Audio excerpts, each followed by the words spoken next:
This is Retire Hour.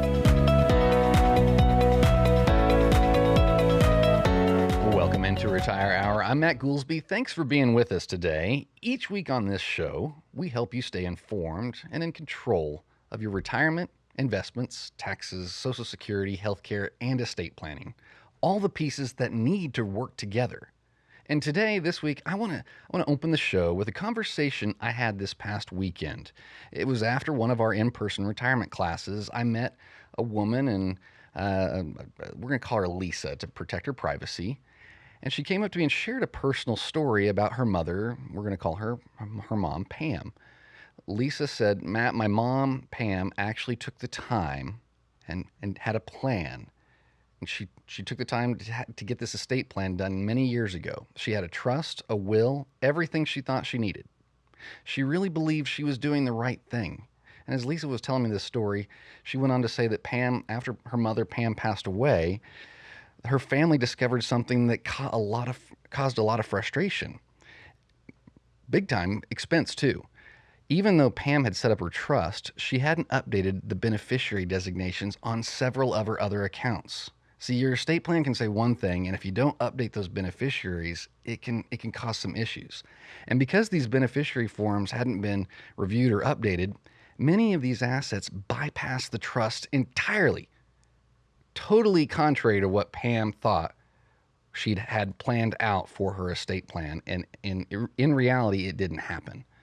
Lisa told me that this mistake ended up costing their family tens of thousands of dollars and created delays and unnecessary complexity, all because something as simple as updating beneficiaries had been overlooked. Her story really stuck with me, and it's a common problem. Pam, her mother, did what most people think they're supposed to do. She hired an attorney, got her fancy papers, put these documents in place, and she assumed she was all set. But estate planning, it's not set it and forget it. Your life changes.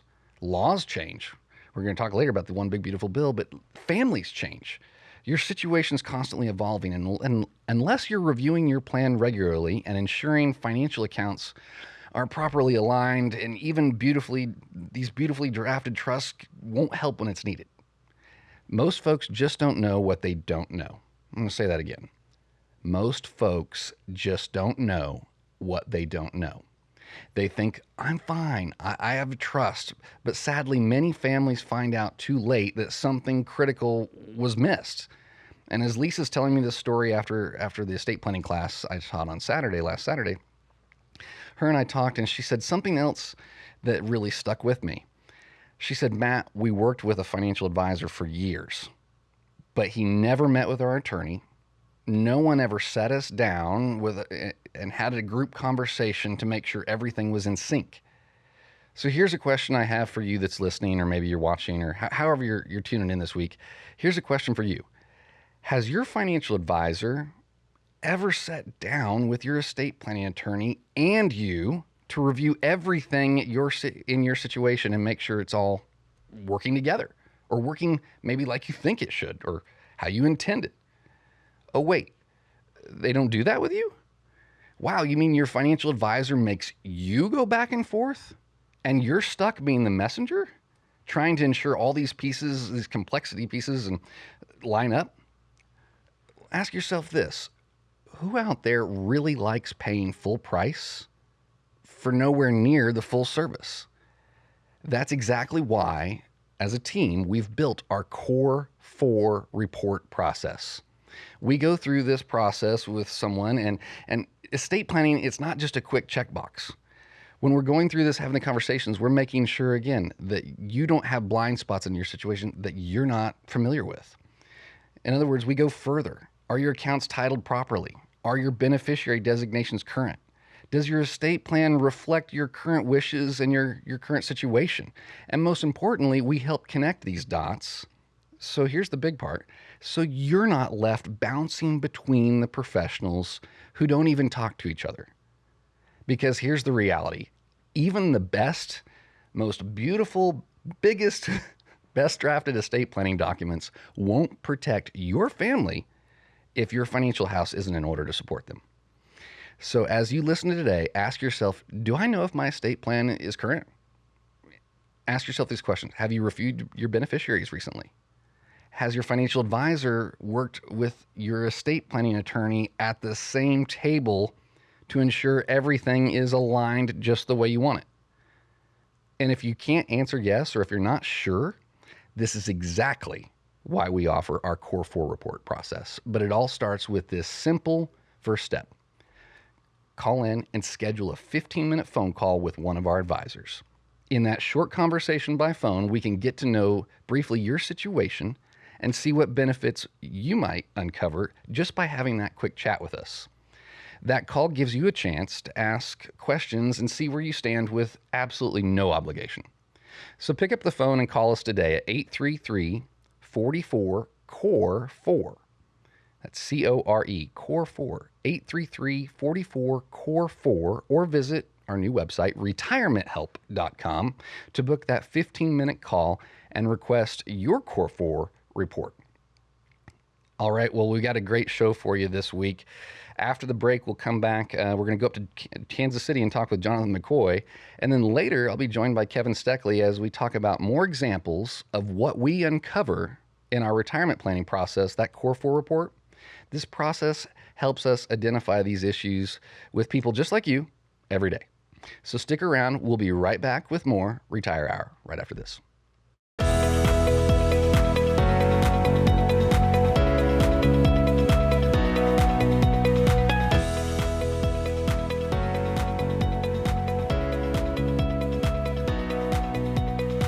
Welcome back into Retire Hour. You know, this One Big Beautiful Bill Act, this OB3 as one of our tax advisors calls it, it's getting a lot of questions asked of us in the conference room and at these classes, and you really need to understand how this new tax legislation can have an impact on you. And we're going to go up to Kansas City now and talk with Jonathan McCoy. You, again, I'm sure just like you and I were talking about this before the show, but you and I are constantly getting hit up with, how's this going to impact me? Can you run it through and see what's going on in this situation? And talk to us a little bit about that. But I really want to get into, how do people make sure they're maximizing this for their situation?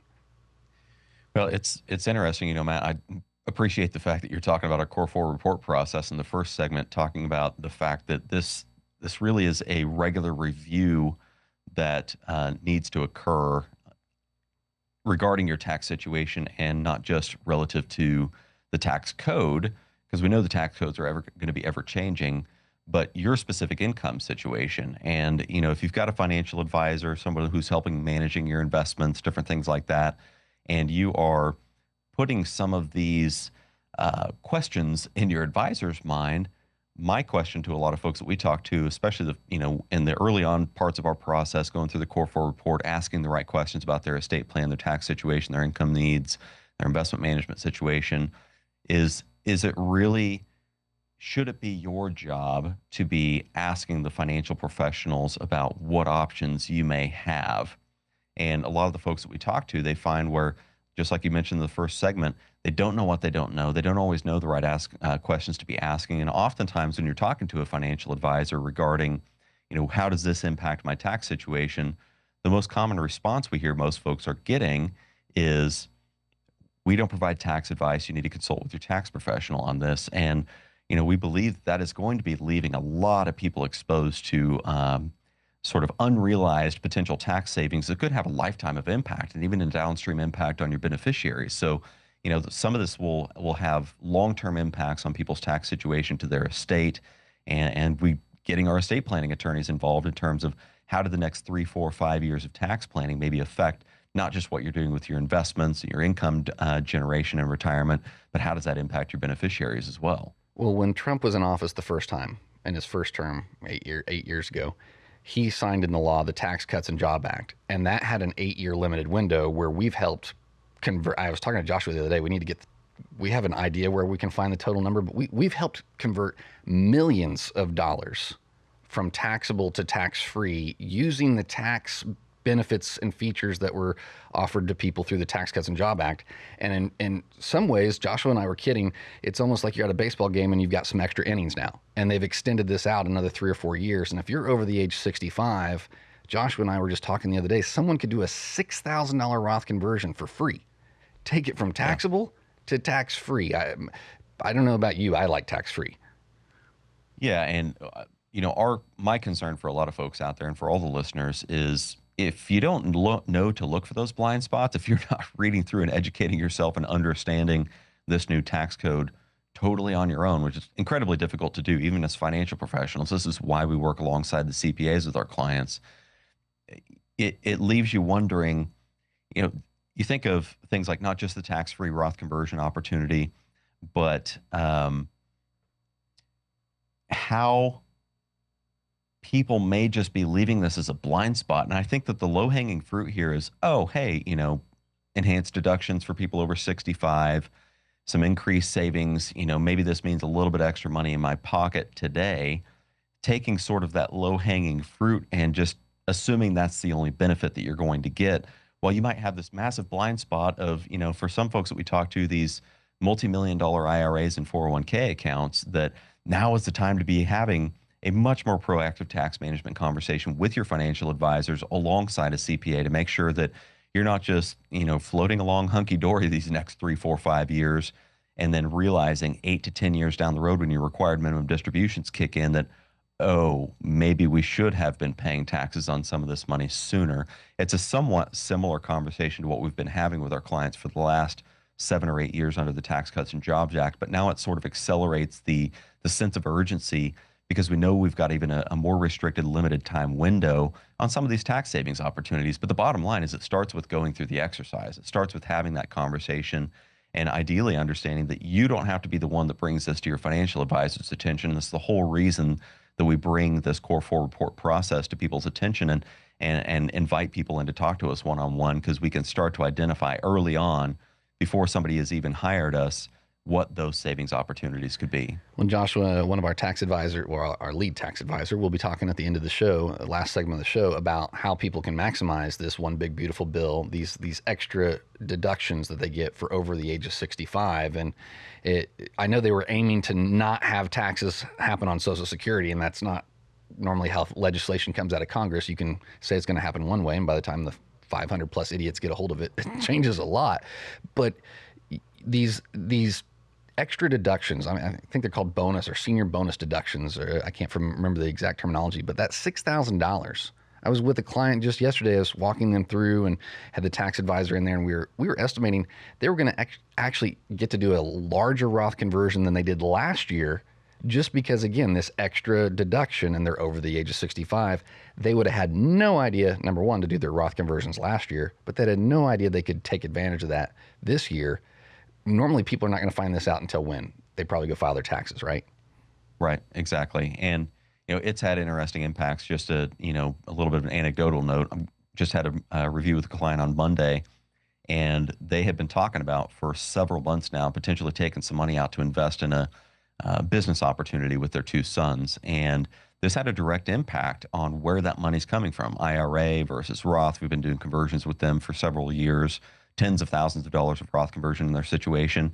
And these enhanced tax savings opportunities by the projected lower taxable income that they're going to have allowed us to say, now's the year to maybe pull the trigger to, actually not maybe, but they are pulling the trigger on making that investment with these tax savings as sort of the final incentive for them to say, now's the time. A lot of things are aligning, and now we've got the benefit of these tax savings to be able to access some of these funds at a more efficient rate than in previous years. I mean, these are having real-world decision-making effects for all of our clients. And if you're out there listening, not working with a team, with your financial advisor, alongside your CPA, alongside your estate planning attorney, the bottom line is it just starts with this conversation. And this is why we offer the no obligation consultation process. As you set up that 15-minute phone call, we can dig at least one to 2, maybe 3 layers deep into your financial situation, and then identify whether or not it makes sense to expand into that longer 60-minute or so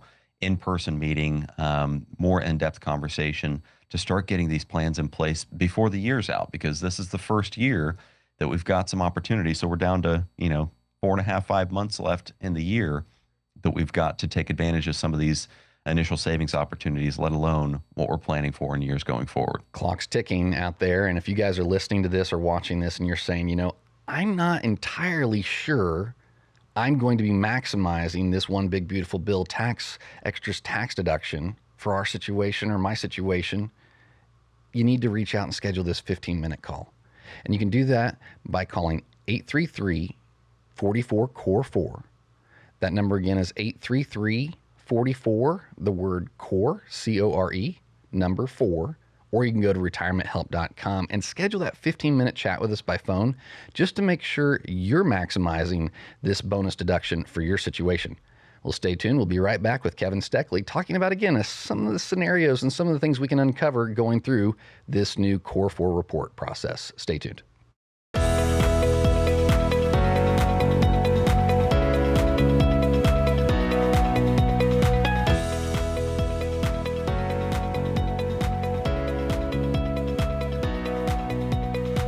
Welcome back to Retire Hour. I'm Matt Goolsby, your host. Joining with me in the studio is financial advisor Kevin Steckley, and he's on our team here. And you were in a meeting last week with me, and we're going to get into that here in a second, but it's good to have you here. Thanks, Matt. Always happy to be here. So, Kevin, I wanted to again get into this meeting that you and I were in, I think it was last Friday. And when this was coming up, we were meeting with a woman who's planning to retire in the year 2030. So she's about 5 years from now, and she's invested in these target funds, okay? And since she chose 2030, since that's near the age or near the year she's going to be retiring, and this was primarily all of her investment. It was all in this 2030 date fund. So now we're in step 3 of our process where we're reviewing our findings from this Core 4 report, and she was really surprised her returns weren't really what she expected them to be. She goes, wow, the market's been up a lot lately, and how come I'm not up a lot? And Kevin, for folks listening or for the first time, or maybe who might not be familiar, can you explain in plain language what exactly a target date fund is and why so many people probably end up in them? Yeah, absolutely. So a target date fund is basically an all-in-one investment fund that automatically adjusts the mix of stocks and bonds over time. It's designed so that when you're younger, it holds more stocks to aim for growth. And as you get closer to the target date, like 2030, it gradually shifts towards bonds and cash to reduce that risk. So that means it's trying to simplify things. It's kind of like a set it and forget it strategy. But what we saw with her, it doesn't always work out quite like people expect. Exactly. The big issue is that these are one-size-fits-all funds. Everyone with a 2030 retirement target gets the same allocation, no matter what their personal situation is. They don't know if you're conservative or aggressive, how much income you'll need from your investments, or even what other assets you have. And that's really why it kind of surprised her. I think she thought because she was so close to retirement that this fund would already be very conservative. And she was thinking, looking back, well, I should have made a lot of money when the market was going up, but now I'm worried about market volatility. But when we walked her through this Core 4 report, we showed her that this 2030 fund, it was still holding about, like you said, 50% plus in stocks, which meant she had some significant potential market downside exposure. Yep. So that's a common misunderstanding. A lot of people assume these funds are ultra safe as you near retirement, but they often maintain a pretty aggressive mix even at the target date. That's because they assume the retirement isn't the end of the journey. They expect you'll need growth even into retirement itself. So this can be the problem here. If you're nearing retirement and you're counting on your money to be ready when you stop working, what we did during our meeting, we helped her see that the fund might have a nice label of 2030, and so that's why she picked it. But it doesn't mean it's built for her specific situation.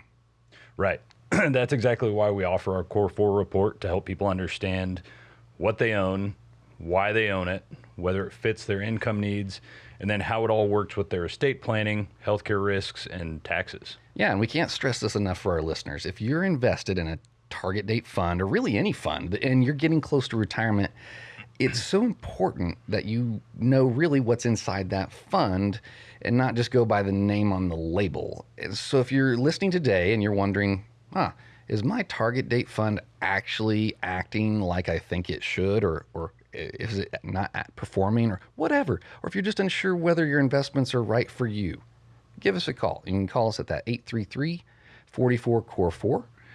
That's 833-44-CORE4, or you can visit us at retirementhelp.com to request your own Core 4 report.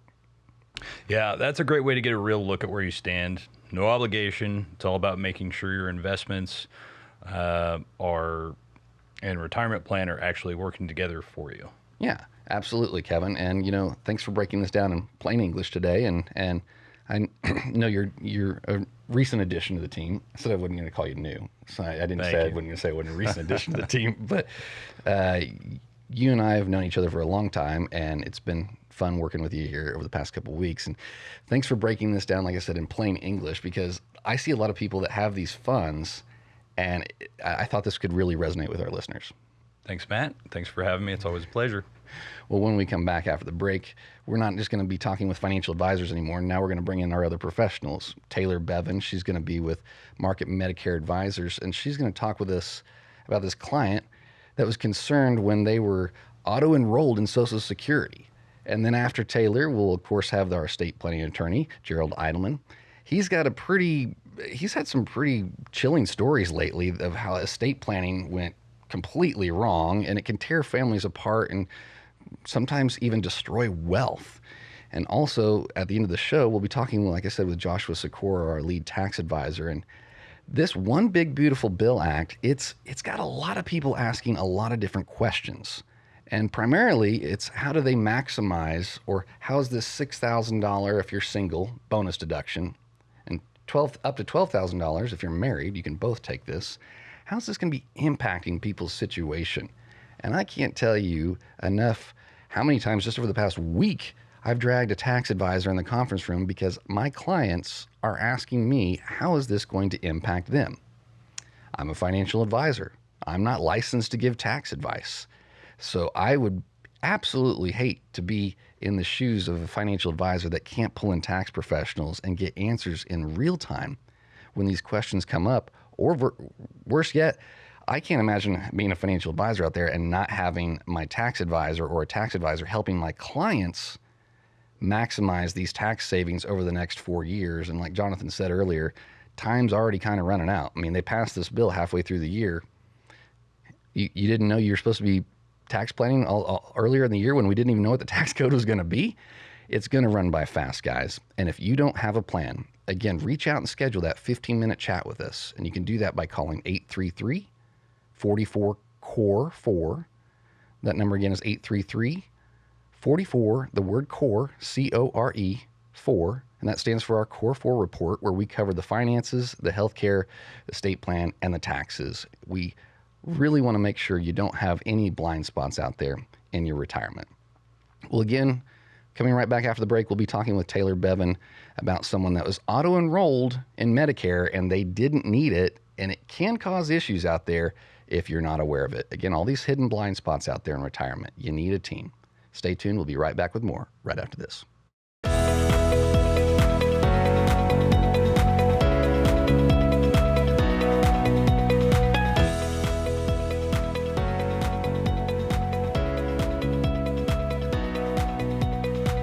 Welcome back into Retire Hour, the weekly show that helps you stay up to date on the ever-changing landscape that is retirement. I'm your host, Matt Goolsby, and we've been talking the first half of the show about some scenarios and sometimes even some questions we've been getting about this One Big Beautiful Bill Act, and you won't want to miss later here in the show.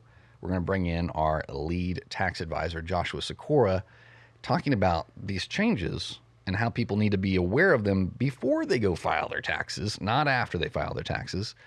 But before we get into that, we got Taylor Bevan with Market Medicare Advisors, and we were talking before the break, I say we, the other advisors and I, about these blind spots that sometimes people have in retirement. And most of the time, we don't meet someone until they have an uh-oh. It's like, oh, I owe how much more? Or, oh my gosh, what happened to my investments? Or what's going on with my Medicare? Right. And this is one of those examples where this is someone who was already on Social Security, and because of that, it had some unintended consequences that really, I don't want to put is snafu the right word? It put a hiccup in his plan because it wasn't what he was intending, right? Right. So he came to us after the fact of applying for his Social Security because he wanted to turn it on. But he was still working and he had an HSA that he was contributing to, and he wanted to continue to do that. So he goes through the Social Security application, reads through, it asks him about Medicare. He says, nope, checks the box, and it's like, I'm good to go. You would Submits think. the application. So then he gets a letter from them about, and he gets his Medicare Part A card, and he's like, no, I marked that I don't want this. Like, I don't want to start Medicare. And so he's calling, and he's like, I have this letter. I don't want to start Medicare. I applied for Social Security, etc.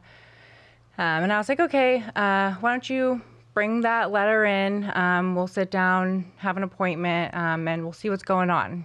I kind of already knew, but Well, you had a suspicion, I'm sure. yeah, I just want to make sure, because without actually seeing those letters, You don't know. You never know. So he came in, and we sat down, and I looked at it, and sure enough, unfortunately, with Social Security, Part A is automatic, and so there was really no option for him to be on Social Security and not Medicare to be able to contribute to his HSA.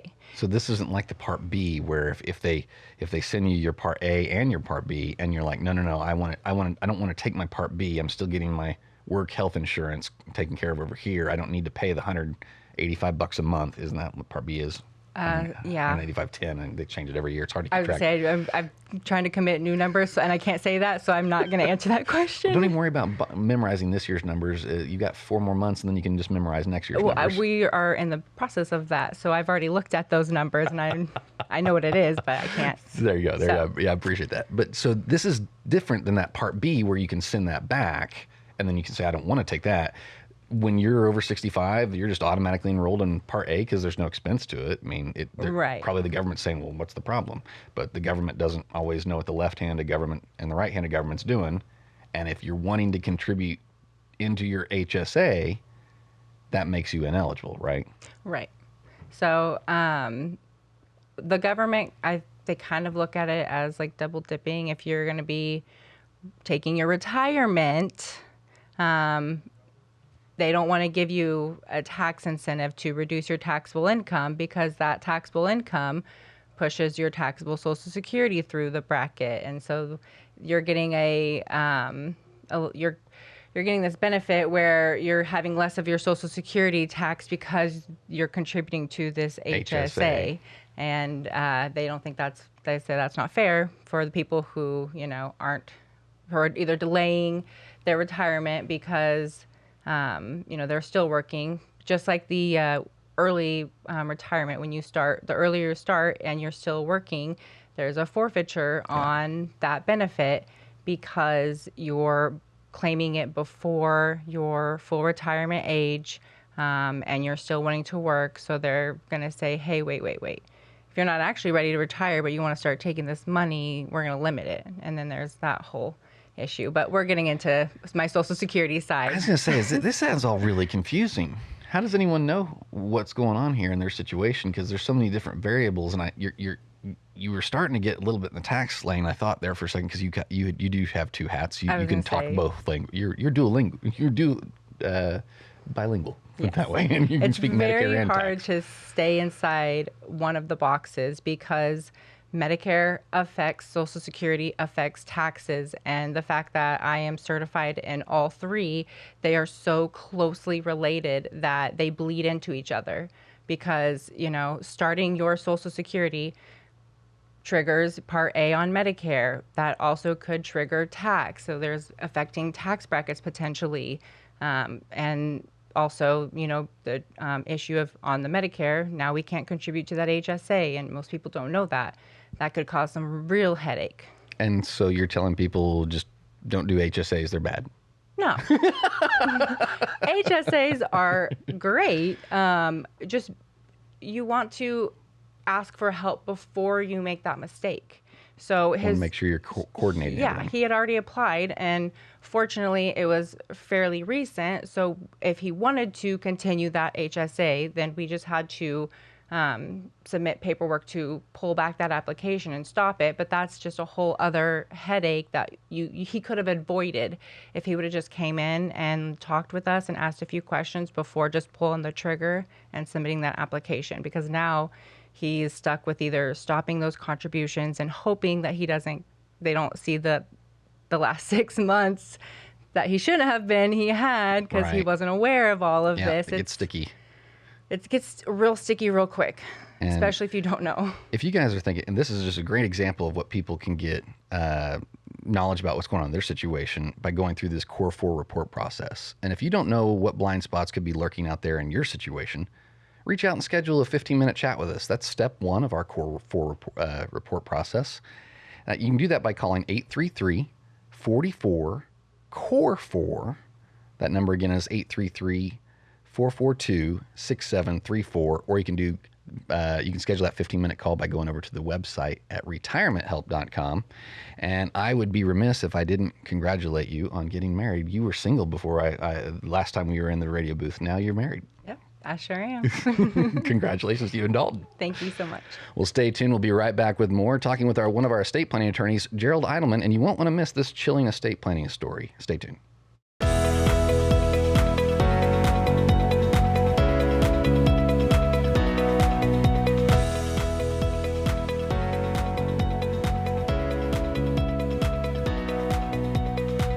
Welcome back into Retire Hour, the weekly show that helps you stay up to date on the ever-changing landscape of retirement. And it's not just when the laws change.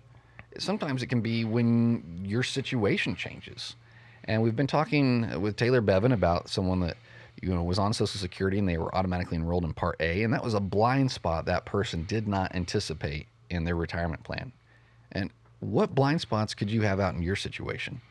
Well, speaking of blind spots, we've got Gerald Eidelman here, and you've got a story about someone that passed away unexpectedly in 2022.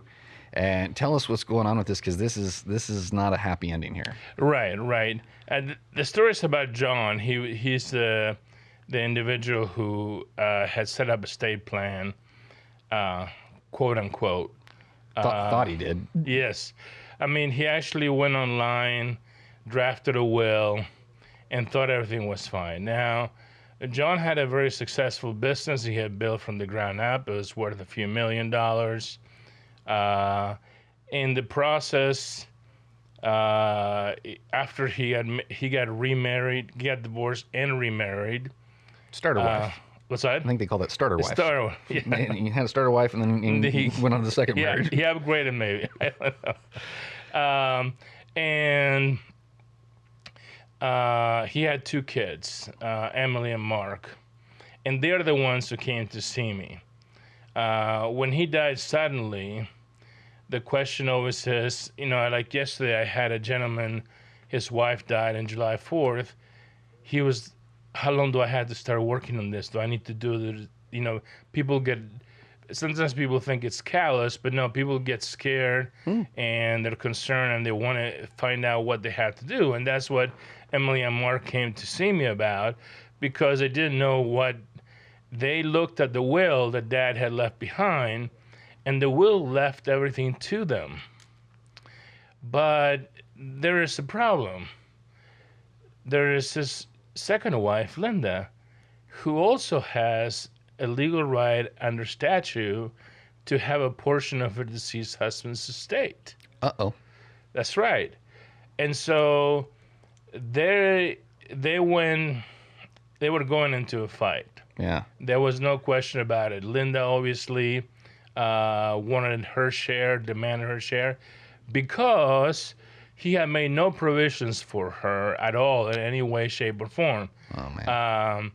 They had a house that was jointly in their name, but people don't understand having a joint ownership does not equal survivorship ownership, meaning that both spouses can be on the lead, but if you don't specifically say joint tenancy with right of survivorship, is those magical words are not there, they only own one half of the undivided property each. So if we're working on that right now with another person who is about to sell their house, and lo and behold, finds out that they don't own half of it. They don't own half of it. And so we got to go to court, we got to go to probate, and got to get that half back to the spouse. And that half that, in this case, the Linda's house belonged to, would have, in theory, belong half to her and half to the kids. Yeah. So that gets further messy. And to top it all, Oh, wait, there's more. there's more. It just gets worse. I mean, John had a nice sizable retirement. He had life insurance. And those He beneficiaries, had beneficiaries. were they not up to date? They were not. It was his ex-wife. Oh, gosh.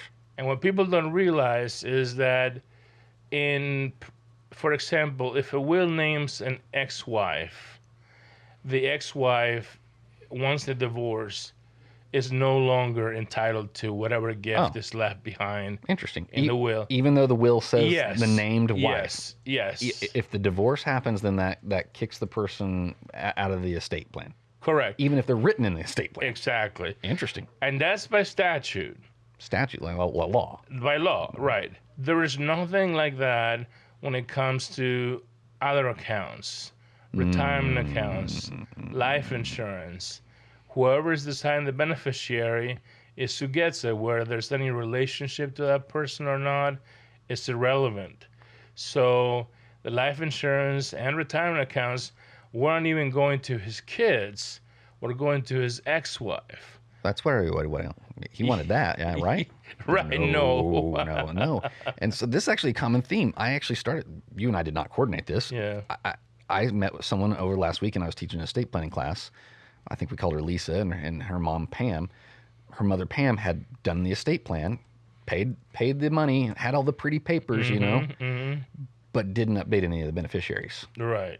And that causes all kinds of havoc. But I think there's a misnomer, or there's a sense of false confidence, or a false sense of security, if you will, with people that have an estate plan, and they just think it's done. Everything's done. good. Set it Don't and worry about forget it. it. Yeah. And that's not really how it is. No. I mean, we always recommend reviewing your estate plan every 3 to 5 years.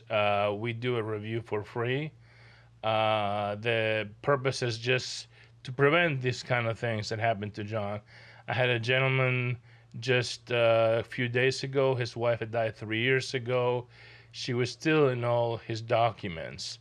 Well, that's not a big problem, because the kids would be able to prove that they were the successor trustees by showing a death certificate. But I said, that becomes a problem in the case of an emergency. Do you have a death certificate in your pocket? No. So what I suggested is let's update all of your accounts to remove your spouse's name, so that now the kids are the first in charge.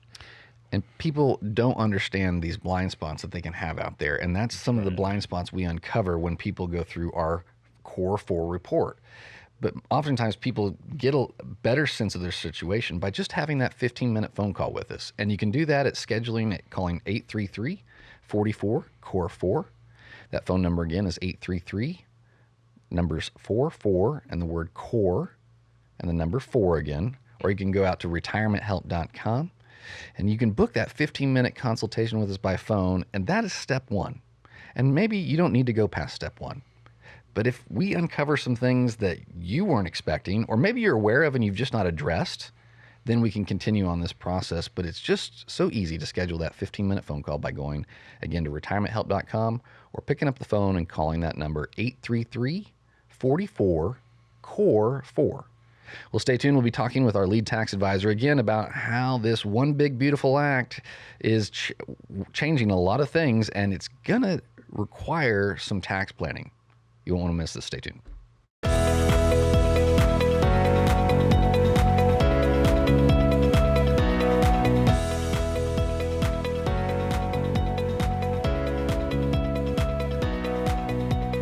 Welcome back into Retire Hour. Now, I credit you with getting in my head calling this one big beautiful bill OB3. OB3.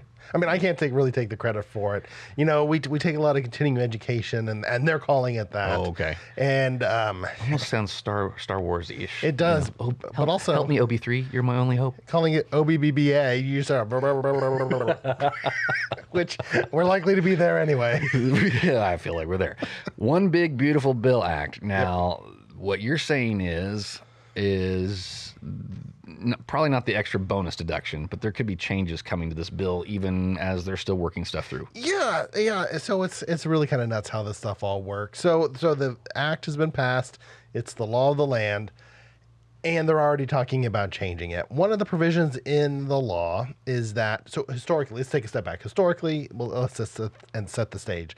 Historically, if you gamble, you can deduct your gambling losses to the extent of your winnings. So let's just make up some numbers here. I'm actually thinking of one of Danny's clients in this situation. Let's say they win $60,000 playing the slot machines. Down at Mole Vegas? Mole Vegas, thank you. Yeah, down in Mole Vegas. And they win $60,000 and they lose $60,000, right? They can itemize their deductions. They have to claim the winnings. They deduct the losses. It's a wash. Under the OB3, they still have to pay. They still have to claim their winnings on the tax return, all $60,000. But then when they file their return on the itemized deductions, they can only take $54,000 of losses, meaning they still net have to pay $6,000 or the tax on $6,000 of income. Except they're already starting to talk about changing that piece of it because the gambling industry, now tell me if this surprises you, gambling industry says that's not fair. Well, maybe it is, maybe it isn't. That's opinionating, but I'm just thinking to myself, I'm like, I have never won in a casino. I've been told the best machine to play with the best odds in the house is the ATM. You win every time. You win every time. Well, if you don't win, it's your fault. Yeah, there you go. That's true. But this is something that I know you and I are both aware of someone that I would call a professional gambler, and he just said he's stopping because it's like if I'm gonna. It's one thing if you can't deduct your loss, your winnings against your losses 100%. But if you're going to have that little gap there where you're going to get hit no matter what. That's right. And since you brought up professional gambling, the law also says that if you're a professional gambler, you have to consider your gambling expenses as itemized deductions, not as business expenses, which makes the treatment even worse. And so the whole point of this isn't that we do a lot of work for gamblers. It's the fact that people are excited about doing tax planning, and that's an important piece. I mean, we talk about it so much, but you got to wait till the dust settles. And just because the law is passed doesn't mean the dust is settled. I thought that's what that famous politician said. We'll know what's in the bill after we pass it. Yeah, well, apparently they're not done passing stuff yet. And so it's important that we keep paying attention to as the situation develops. And just because this one law is done doesn't mean that's it for the year. There can be follow-on acts.